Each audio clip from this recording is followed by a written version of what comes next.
Presented by Aishwarya Music Mathli.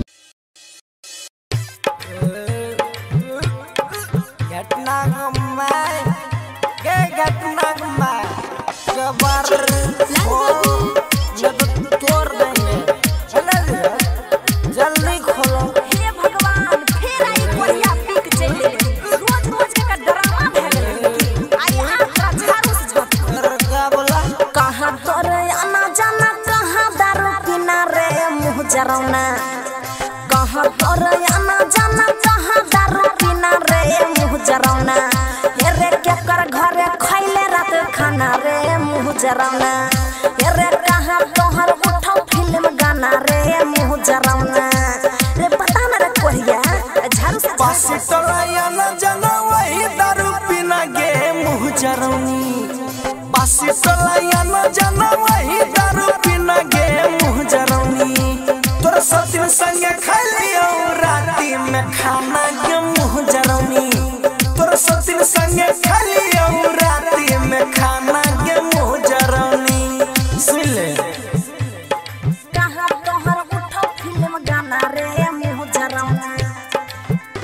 तोरा सतीन संगे खालियो राती में खाना के मुँह जरौनी देखन मुँह कतम कहै छै नै देखै छै हेरे अपन तू पियै छही यार के पिया बैठी रे मुँह जरौना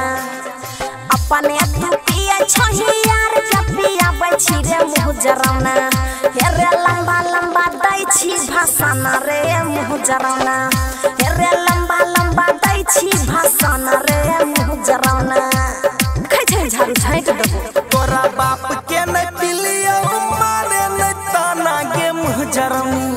तोरा बाप के न पिलियो मारे न ताना गे मुँह जरौनी गे हमरा लिंगा करे नहीं इतना बहाना गे मुँह जरौनी गे हमरा लिंगा करे नहीं इतना बहाना गे मुँह जरौनी सुन ले की समझ नहीं समझबो तू की कर लेबी कहाँ तोहर उठाओ फिल्म गाना रे मुँह जरौना डीजे लाल रंग खालियो राती में खाना गे मुँह जरौनी अरे खेत बाड़ी बनक धैले बेचले सामान रे मुँह जरौना खेत बाड़ी बनक धैले बेचले सामान रे मुँह जरौना अरे बेची देले जे बरगहना रे मुँह जरौना